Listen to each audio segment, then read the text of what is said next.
అందరికీ నమస్కారం. ఈ రోజుకి 2 సంవత్సరాలు పూర్తయింది. ఈ ఆంధ్ర రాష్ట్ర ప్రజలను వెన్నుపోటు పొడిచి కూటమి ప్రభుత్వం అధికారంలోకి వచ్చి ఈ 2 సంవత్సరాల సందర్భంగా మేము కూటమి ప్రభుత్వాన్ని హెచ్చరిస్తున్నాం. మీరు ఏదైతే ఎన్నికల మేనిఫెస్టో విడుదల చేశారో వాటన్నిటినీ కూడా పూర్తి చేయాలన్నదే మా వైఎస్ఆర్ కాంగ్రెస్ పార్టీ నాయకుడు మాజీ ముఖ్యమంత్రి వర్యులు వైఎస్ జగన్మోహన్ రెడ్డి గారు పిలుపునివ్వటం. ఖచ్చితంగా ప్రతి ఎన్నికల్లో చంద్రబాబు నాయుడు గారు అనేక అబద్ధాలు చెప్పి అధికారంలోకి రావటం, అధికారంలోకి వచ్చిన తర్వాత ఏమీ చేయకపోగా నేను అన్నీ చేసేసానని మీడియా మాధ్యమాల్లో ఆయనకు ఇష్టానుసారం మాట్లాడటం మనం అందరూ కూడా చూస్తున్నాం. మేము ఒక్కటే ఈరోజు వైఎస్ఆర్ కాంగ్రెస్ పార్టీ తరఫున ఈ ఆంధ్ర రాష్ట్ర ప్రజలు బాగోగుల కోసం మేము ఒక్కటే తెలియజేస్తున్నాం. ఈరోజు కూడా ఈ నిరసన కార్యక్రమం ఇంత పెద్ద ఎత్తున ఎందుకు చేస్తున్నామంటే మీరు ఇచ్చినటువంటి హామీలు మళ్ళీ గుర్తు చేస్తూ మీకు ఈ నిరసన కార్యక్రమం మొదలుపెట్టాం. చంద్రబాబు నాయుడు గారిని మేము కోరుకునేది ఒక్కటే, దాదాపు ఈ 2 సంవత్సరాల్లో మీరు ఈ ఆంధ్ర రాష్ట్ర ప్రజలకు ఉన్నటువంటి బాకీని చెల్లించాల్సిందిగా, అతి తొందరలో చెల్లించాల్సిందిగా మేము కోరుకుంటున్నాం. అదే కాకుండా అధికారంలోకి వచ్చినప్పటి నుంచి మీరు చూస్తే ఈ ఆంధ్ర రాష్ట్రంలో ల్యాండ్ ఆర్డరే కనుమరుగైపోయింది.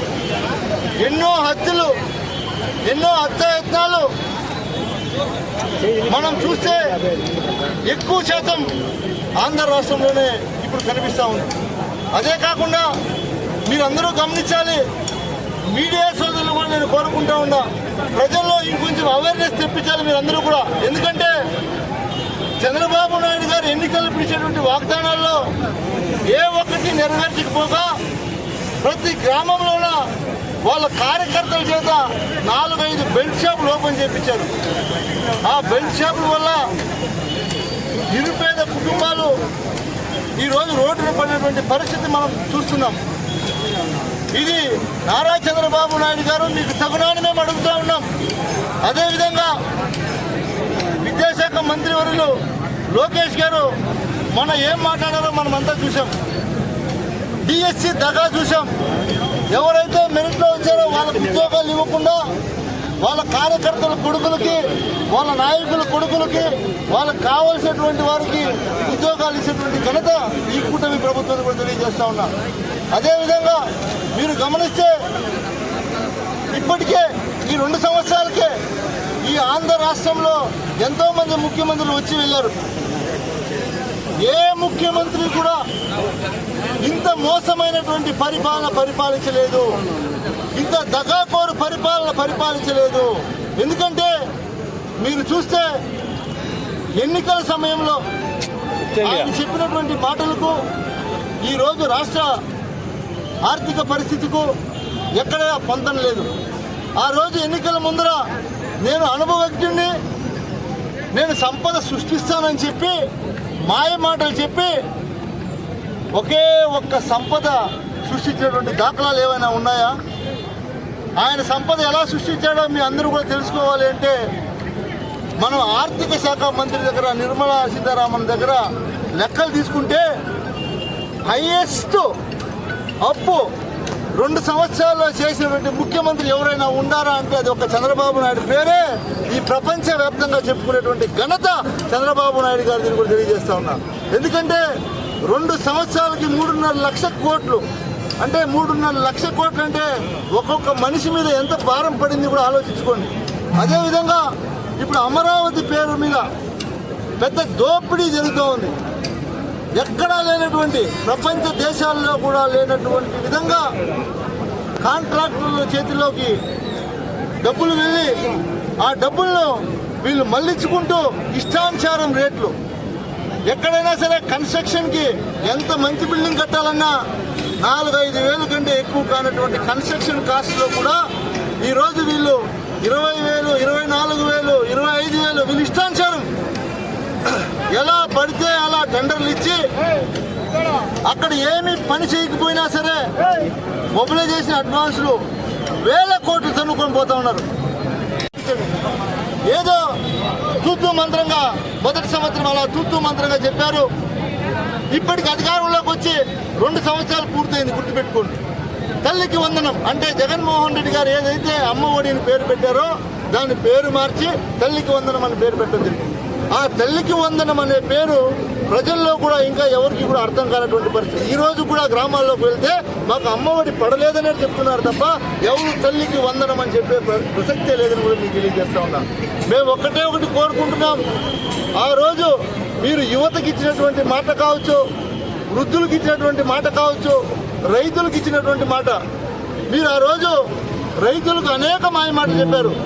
ఈ 2 సంవత్సరాల్లో ఏ ఒక్క పంటకైనా గిట్టుబాటు ధర ఇచ్చారా మీరు? గిట్టుబాటు ధర ఎక్కడైనా సరే, మామిడి కావచ్చు, చెరుకు కావచ్చు, ఏదైనా సరే, వరి కావచ్చు, ఏ పంటలకైనా సరే మీరు ఇప్పుడున్నటువంటి రైతుల కష్టాల గురించి మీరు ఏమైనా పట్టించుకుంటున్నారా? ఇంకా పెద్ద మనిషి మాట్లాడుతూ ఎరువు మనం యూరియా ఇవ్వలేదంటే యూరియా తింటే యూరియా పంటలకు వేస్తే క్యాన్సర్ వస్తుందని మాయ మాటలు చెప్తా ఉన్నాడు. నీకు 74 సంవత్సరాలు అయింది. మీ ఊళ్ళో పుట్టి పెరిగినప్పుడు వరి పంటలు చేయటం నువ్వు చూడలేదా చంద్రబాబు నాయుడు గారు అడుగుతా ఉండా. ఈరోజు కొత్తగా వచ్చిందా క్యాన్సర్ అని అడుగుతా ఉండా.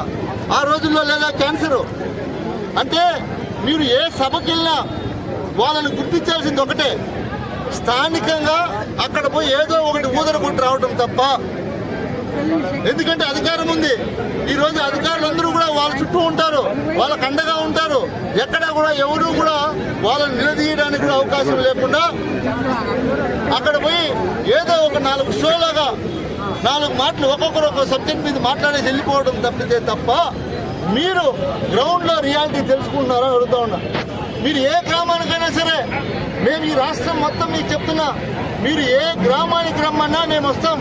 మేము చేసినటువంటి 5 సంవత్సరాల అభివృద్ధిలో 10% అభివృద్ధి మీరు చేశారు అని చెప్తే మీరు ఏం చెప్తే మేము వెళ్ళడానికి సిద్ధంగా ఉన్నాం. ఏ గ్రామానికైనా సరే, ఇక్కడ అక్కడ అని చెప్పాం. మీరు ఏ గ్రామానికి రమ్మన్నా మేము రావడానికి సిద్ధంగా ఉన్నాం.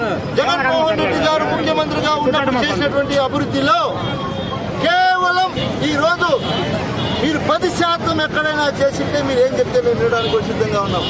అభివృద్ధి లేదు, ఇచ్చినటువంటి హామీలు గాలికి వదిలేశారు. చిరు వ్యాపారస్తులు అయితే అంగళ్ళకు బాడీ కట్టుకునే పరిస్థితిలో కూడా ఈరోజు లేదు. మా పలమనేరు నియోజకవర్గంలో అయితే వ్యాపారస్తుల పరిస్థితి అంగడి బాడీ కట్టుకునే పరిస్థితిలో కూడా వ్యాపారస్తులు లేరు. ఎందుకంటే అలాంటి దుస్థితి మన కూటమి ప్రభుత్వంలో ఉన్నటువంటి నాయకులు తీసుకొచ్చారు, ఈ చంద్రబాబు నాయుడు గారు తీసుకొచ్చారు. మీరు కావాలంటే మీడియా సోదరులారా, ఏ గ్రామమైనా సరే, ఏ పట్టణమైనా సరే, చిరు వ్యాపారస్తుల దగ్గరికి వెళ్ళి మీరు కనుక్కోండి, జగన్మోహన్ రెడ్డి గారు ఉన్నప్పుడు వ్యాపారం బాగా జరిగిందా, లేదా చంద్రబాబు నాయుడు ముఖ్యమంత్రి అయిన తర్వాత వ్యాపారాలు బాగా జరుగుతున్నాయా అని. ఇవన్నీ కూడా ప్రజలు గమనిస్తున్నారు. రాబోయే రోజుల్లో ఖచ్చితంగా మీకు తగినటువంటి బుద్ధి ఖచ్చితంగా తెలిపిస్తారని కూడా మీకు తెలియజేస్తూ, ఇక్కడికి విచ్చేసినటువంటి ప్రతి ఒక్కరూ కూడా పేరు పేరున నేను ధన్యవాదాలు తెలియజేసుకుంటూ, మీడియా మిత్రులందరికీ కూడా ధన్యవాదాలు తెలియజేసుకుంటూ, మేనిఫెస్టోలో పెట్టినటువంటి మాటలు వదిలేశారు.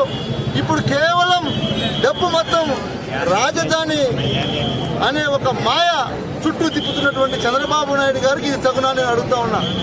ఈరోజు 175 నియోజకవర్గాలు ఆ రోజు తిరిగి ప్రతి నియోజకవర్గంలో అక్కడ ఉన్నటువంటి స్థానిక ఎవరైతే ఎమ్మెల్యేలు ఉన్నారో వైఎస్ఆర్ కాంగ్రెస్ పార్టీ ఎమ్మెల్యేలు, వాళ్ళ మీద అనేకమైనటువంటి అబద్ధాలు చెప్పే అబ్బా కొడుకు ఇద్దరు కూడా ఈరోజు ఈ రాష్ట్రంలో మీ ఎమ్మెల్యేలు కావచ్చు, మీ మంత్రులు కావచ్చు చేస్తున్నటువంటి అరాచకాలు నీకు మీ తండ్రి గారికి కనిపించట్లేదా అని నేను లోకేష్ గారిని సూటిగా అడుగుతున్నానని కూడా తెలియజేస్తున్నా. ఎందుకంటే ఈ రాష్ట్రంలో మీరు చూశారు, జగన్మోహన్ రెడ్డి గారు ముఖ్యమంత్రిగా 5 సంవత్సరాలు పరిపాలన చేస్తే